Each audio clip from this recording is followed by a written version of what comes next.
What's up, everybody? Welcome to R Cubed. I'm your host, Rob Man, and I have opinions. And I'm Raymond Penny. I'm Seattle. I think I'm a host too. And let's see what happens today. Because the World Cup is a big thing. Is Scotland playing in Seattle? Is your match today? Yeah. So next Scotland game's in Boston. That's where all got to. That's where they're staying. But the third one is in Seattle. Third one's in Miami. Third one's in Miami. Are you going? So you're going to a match in Seattle? Yeah. We're going to USA against Australia. So jealous. Yeah. It's going to be a lot of people kicking around.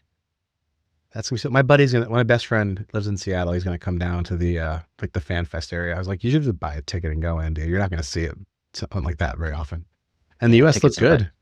Australia looked good too. They both looked amazing. They looked much better than Spain, much better than Scotland.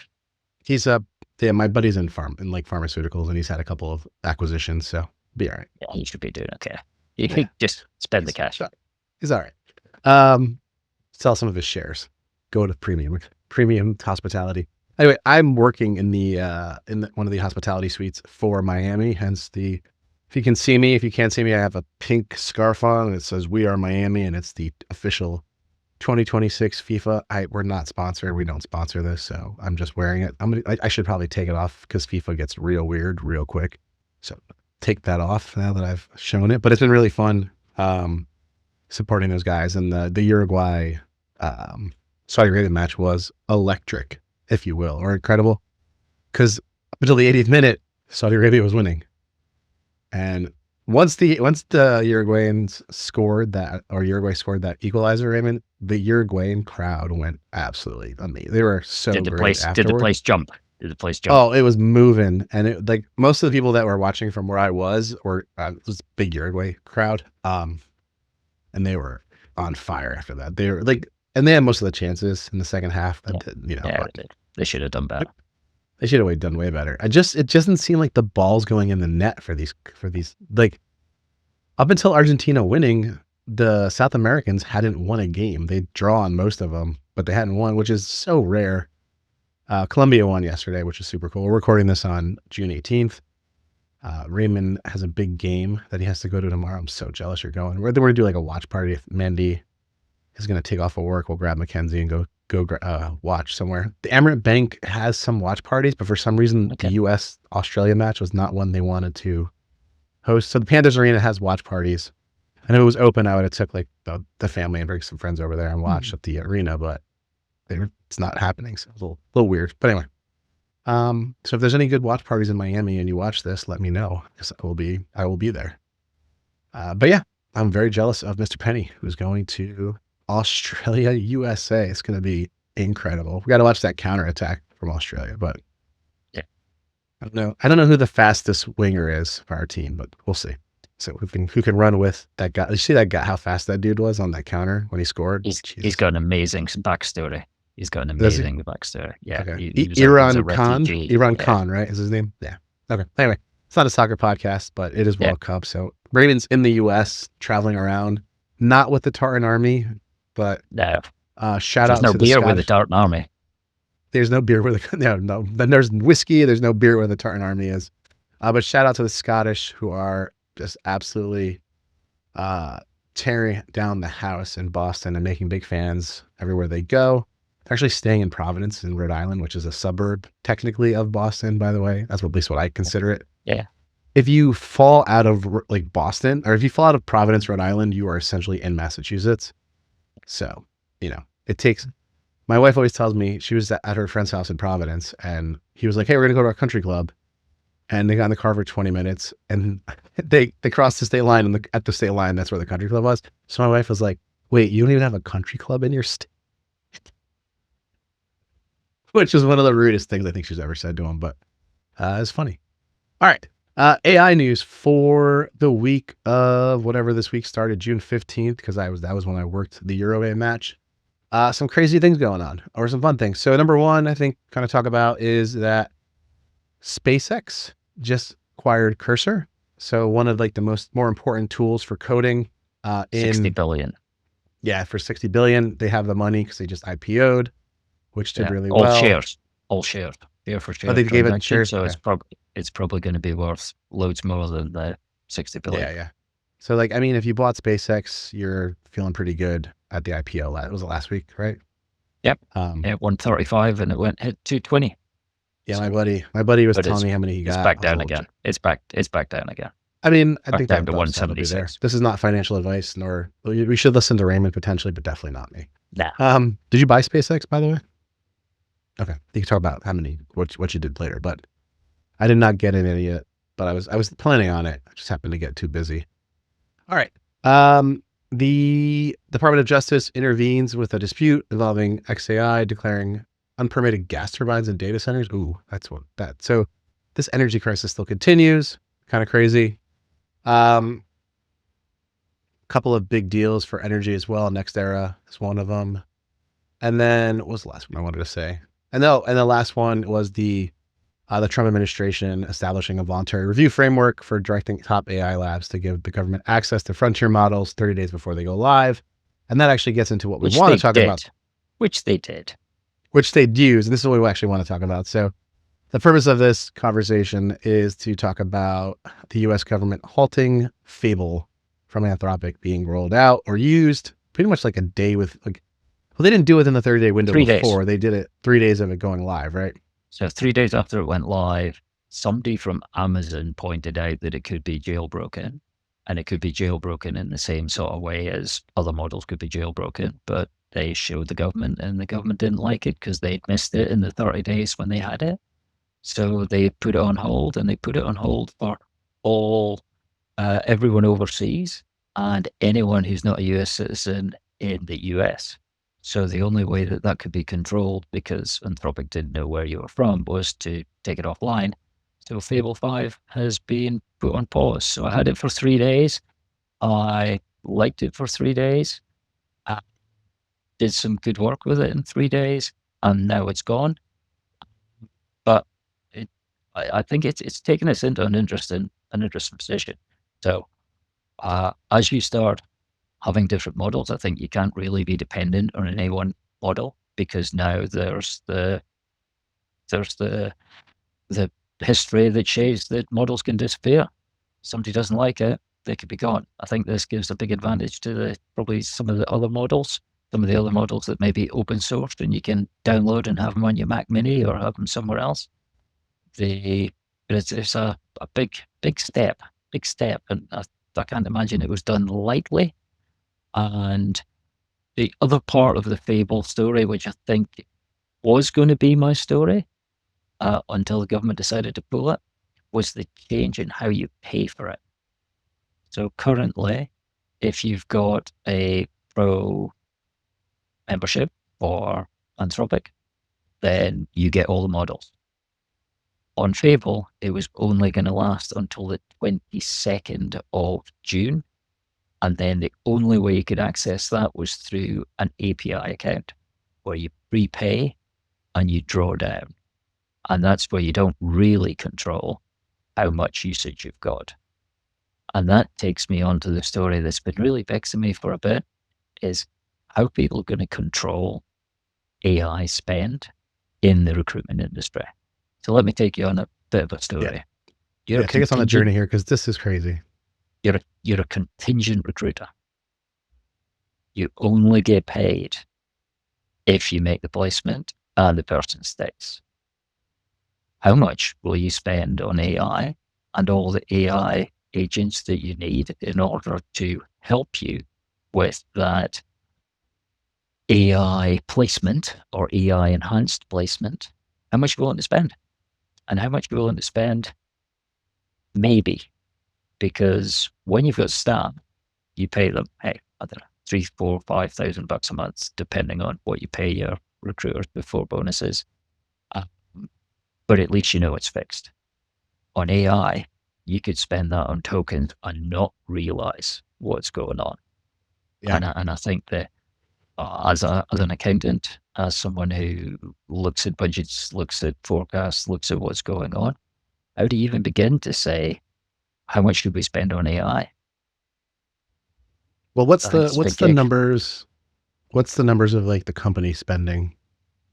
I know that's Uh, been a big story in the news. yeah, well, so Merkor is one of the people that help provide information, and they are now spending more on AI tokens than they are spending on staff. Uber, which was a brilliant story, Uber had a competition to get their developers to use AI.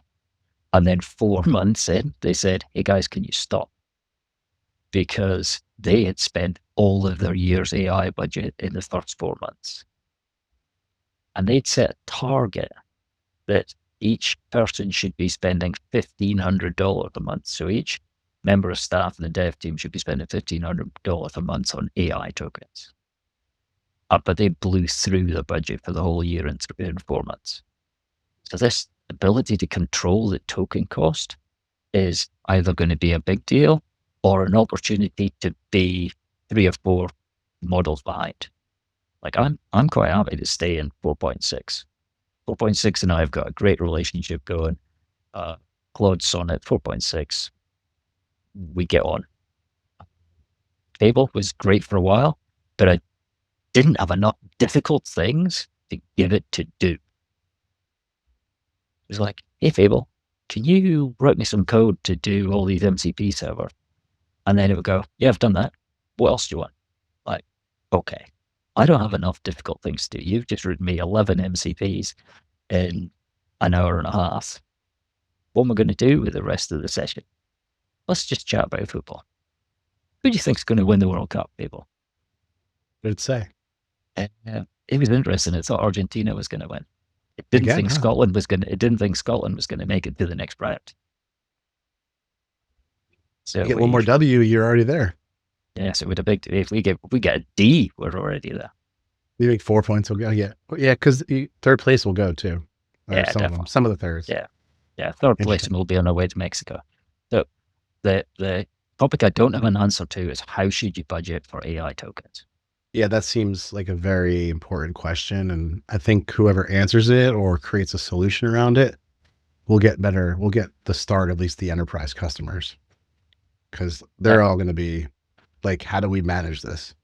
And staffing firms, to your point, like contingent, you got a budget, right? But in the defense of in defense of the AI credits, most staffing firms have no idea what an actual cost of acquisition of a place talent I is.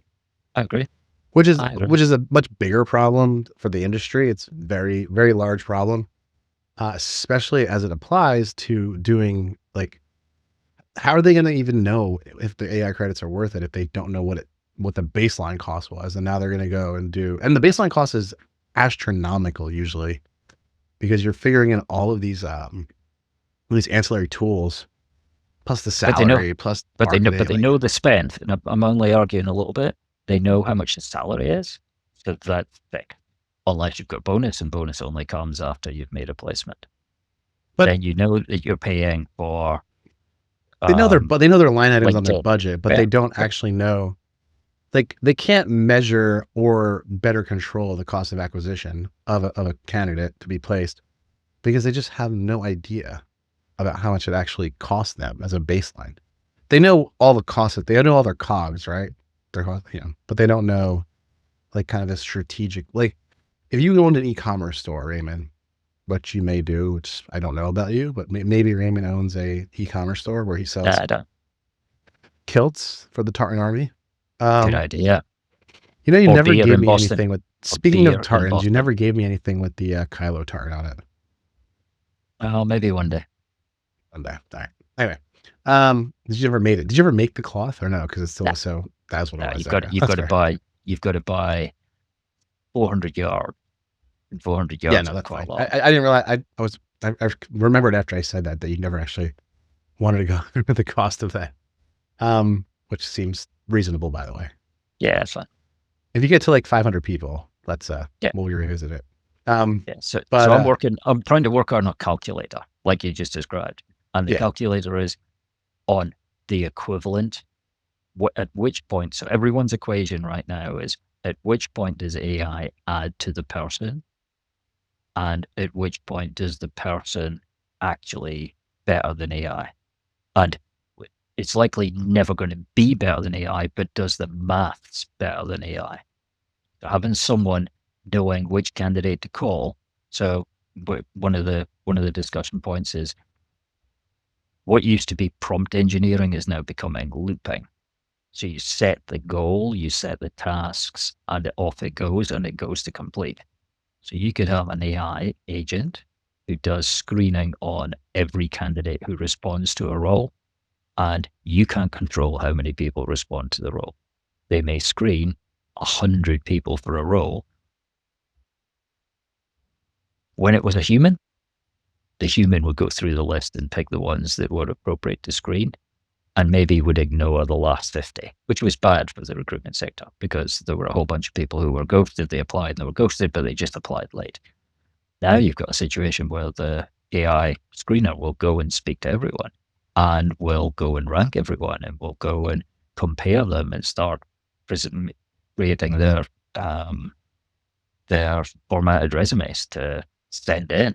And all of that stuff could be done, but you could have spent more than the cost of a staff member. Well, what's crazy is some of the tools, the screening tools I've been finding. Actually, I wrote about this in my newsletter for tomorrow. Okay. Yeah, this problem in particular is you screen 50 people. Let's say like the AI screener screens 50 people, and they do that for 10 jobs. So now you have 500, right? 500, yeah. And they're all screened. And let's just say 30% of them, or let's say half of them are valid. Like the screener's like, hey, these are competent. We can AI approved. So I have 250 people across, 10 jobs, and they're just sitting most of the time in these, and this is in Bullhorn, but in whatever the ATS is or Sierra, like they're just sitting in the like submission status, and no one has done anything with them. And you just spent a lot of money to get them into the screener, and then 2 to screen them. Not a lot of money necessarily to screen them, but like over the course of a year. If you imagine you're a recruiter, you're a real person back in your old day, you need to fill a role. You would screen until you had enough. Yeah, but now you have screen until you had like 2 that you thought could fill and do the job. Now the screener will just keep going because it doesn't know to stop. We got to be more coherent at a certain, like, that's why I like what Rod was doing at Glide is like, once you had enough, it closed the job and stopped letting people come through the mousetrap. That was really important. So you're not getting, but like, at least they're all speaking to someone, even if they do get through the mousetrap. But you got to talk, like, it's so close to the dollar. Like, what are we doing? You're not going to talk to these people and see maybe if they haven't, like, you got the AI screeners need to have a bunch of tools like added onto them. Like they need to have, did they mention anybody else hiring potentially? Did they mention what other jobs they were interviewing for? Because those are leads. Like go send those to a biz dev agent or to a human and let them go do something. Like we need to be getting more, like overall, we need to be getting more value out of the people that we screen, all of them. But the people who screen positively and competently, they need to get a certain level of attention that just does not seem to be happening. Yeah. There's an interesting article in the Wall Street Journal, and the Wall Street Journal said that in order to prove or to gain credibility of the candidates that applied, that recruiters were doing backdoor reference checking. And it's like, hey, backdoor reference checking is called lead gen. Thank you very much. I can see that Rob worked for Kylie. Derogatory name. Yeah, can you tell me about Rob? Oh yeah, and by the way, have you got any jobs on? They're a conversation. Yeah, it's like that's biz dev. So, but the cost of tokens is what we need to all watch out for. And I don't think it'll be the cost of tokens. I think it'll be how do subscriptions evolve and how do you monitor or budget for it, because everyone's run by an accountant and the numbers have to add up. It's great to do the spend, but the numbers have to add up in the end. Yeah. Do not get past Raymond. Yeah. Well, they do at some point, but not always. And if they if they get past Raymond, because he's a little bit more lenient, for sure, do not get past the real boss, Simone. Yeah, that's fair. That's fair. And no variable cost. And I think that will the AI replace humans question continues to go.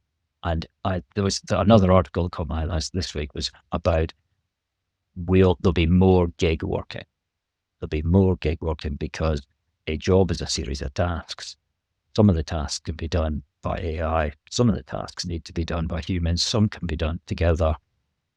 You'll end up taking on, the job will be dissected into tasks, and some tasks will be done, some tasks will be done. So, hey, your job will be to be a gig worker and to do the closing part of a run.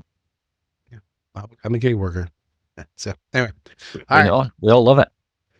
All right, Mr. Penny, I appreciate it. Scotland. Enjoy. Go Scotland. Go Tartan Army. Obviously, go US. England looked good. They had a banger of a match last night. That was a crazy match. They played great. So anyway, good on you. All right, guys. Let us know what you think about Cursor. The acquisition. Let us know about the token count, how they're doing that. Yeah. How are you budgeting? How are you budgeting for it? Yeah, and then let us know about what you think about Fable getting taken offline, and if it'll be back by next time we speak. I don't know. It'll be next. Well, I guess Raymond might. I don't know if we're doing it next week. Raymond's been traveling around the U.S. He's very happy. Yeah, I'm on holiday next week. We'll see. All right. So cheers. We'll see you in 2 weeks. Bye. Okay, bye.